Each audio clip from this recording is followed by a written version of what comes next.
మీకు గుర్తుందా గాయ్స్, చిన్నప్పుడు చిన్న చిన్న షాప్స్లో గులాబ్ జాములు అడిగితే ఒక కప్లో వేసి ఒక స్పూన్ ఇచ్చేవాళ్ళు. ఒక గులాబ్ జామును కాస్ట్ ఎంతనో నాకు సరిగ్గా గుర్తుకులేదు, కానీ ఆ మెమరీస్ చాలా బాగుండేవి. లైక్ స్కూల్ దగ్గర కానీ చిన్న చిన్న షాప్స్లో కానీ అలాగా.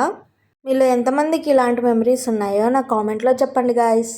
స్వీట్స్ తినడం వల్ల చాలా హెల్త్ ఇష్యూస్ వస్తాయని తెలుసు కూడా మళ్ళీ మళ్ళీ స్వీట్స్ తింటూనే ఉంటాం కదా, అది మానము. నాకైతే స్వీట్స్ అంటే చాలా ఇష్టం గాయస్. నేను ఒక ఫుడ్డీని. ఎంత ఫుడ్డీ అంటే అసలు చెప్పలేను. ఎక్కడికైనా వెళ్ళినా కొత్త కొత్త ఐటమ్స్ ట్రై చేయాలి అనిపిస్తూ ఉంటుందన్నమాట. అందుకే కొత్త కొత్తవి ట్రై చేస్తూ ఉంటాను. నేను కూరగాయల కోసం వెళ్ళినప్పుడు ఆ షాప్లో ఇవి కనిపించాయి.